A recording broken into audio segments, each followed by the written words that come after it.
ఇప్పుడే 'కన్నప్ప' మూవీ చూశాను. అయితే మనకి ఫస్ట్ నుంచి లాస్ట్ వరకు నాకు అనిపించిన ఎక్స్‌పీరియన్స్‌ని నేను మీకు ఎక్స్‌ప్లెయిన్ చేస్తా. ఏం రివీల్ చేయను. ఓకేనా? ఏం స్పాయిల్ చేయను.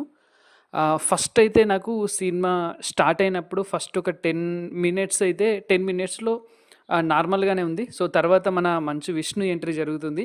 తర్వాత ఒక 10 మినిట్స్ విష్ణు ఎంట్రీ ఇచ్చిన తర్వాత ఒక 10 మినిట్స్ వరకి మంచి సరదాగా నవ్వుకున్నాం. బాగా అనిపించింది. కానీ ఆ తర్వాత మొత్తం ఏమీ ఉండదు. ఫస్ట్ హాఫ్‌లో అసలు మ్యాటర్ ఏమీ ఉండదు. సెకండ్ హాఫ్ అనేది మాత్రం సూపర్‌గుంటది. సో, సెకండ్ హాఫ్‌లో ఎప్పుడైతే ఒక లాస్ట్ నుంచి ఒక 40 మినిట్స్ ముందు ప్రభాస్ ఎప్పుడైతే ఎంట్రీ ఇస్తాడో, అక్కడి నుంచి సినిమా ఒక లెవెల్‌లోకి వెళ్ళిపోద్ది ఇంకా. సో, ప్రభాస్ ఎంట్రీ ఇచ్చిన తర్వాత ఒక 20 మినిట్స్ ప్రభాస్ ఉంటాడు. తర్వాత కూడా ఆ ఎమోషన్ అనేది పీక్స్‌లో ఉంటది. సో, లాస్ట్‌లో ఒక 40 మినిట్స్ సినిమా అనేది చాలా బాగుంటది. కానీ మీరు ఆ 40 మినిట్స్ చూడాలంటే ఇదంతా చూడాల్సి ఉంటది. సో, 40 మినిట్స్ కోసం ఈ 2 అవర్స్ కూడా మీరు కొంచెం ఓపిక పట్టి చూసినట్టయితే సినిమా మాత్రం వేరే లెవెల్‌లో ఉంది. సో, ఓవరాల్‌గా చెప్పాలి అంటే ఫస్ట్ హాఫ్ అనేది అంత బాలేదు. సెకండ్ హాఫ్ మాత్రం సూపర్‌గుంది.